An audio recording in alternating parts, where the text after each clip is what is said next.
বাংলাদেশ সেনাবাহিনীর উপর আমাদের পূর্ণ আস্থা, পূর্ণ সমর্থন এবং এই ইনস্টিটিউশনের উপর আমাদের পূর্ণ শ্রদ্ধা রয়েছে।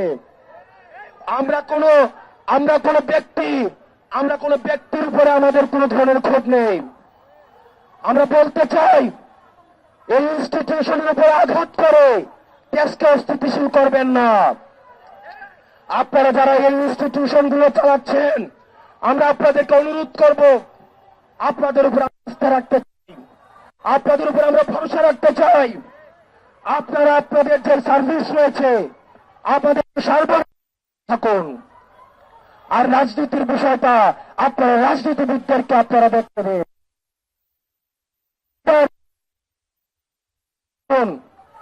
ইনস্টিটিউশনের আপনারা জনগণকে দাঁড় করিয়ে দিবেন না।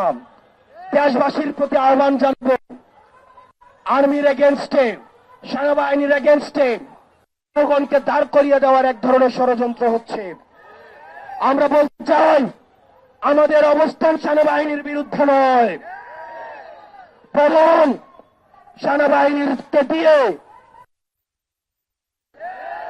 বাংলাদেশ সেনাবাহিনীর যে অবদান রয়েছে, তাদের যে কন্ট্রিবিউশন রয়েছে এবং বাংলাদেশ সেনাবাহিনী ইনস্টিটিউশনের উপরে আমাদের সম্মান, শ্রদ্ধা এবং আস্থা রয়েছে।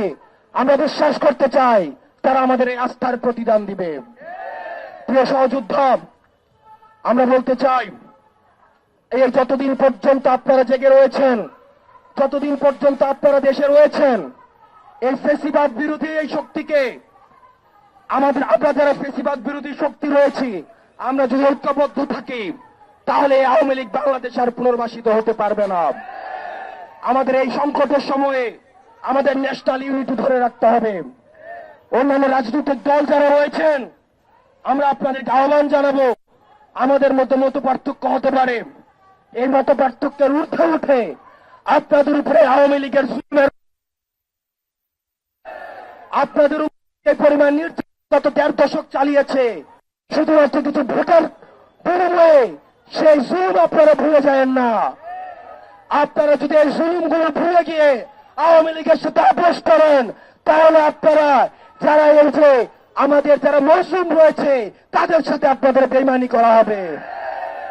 আমরা বলতে চাই, 5ই আগস্টের পূর্বে আমরা যেভাবে আপনাদের সামনে ঢাল হয়ে দাঁড়িয়েছিলাম, ঠিক একইভাবে আপনাদের সন্তানরা, আমরা আপনাদের সামনে আমরা ঢাল হয়ে দাঁড়িয়ে থাকবো।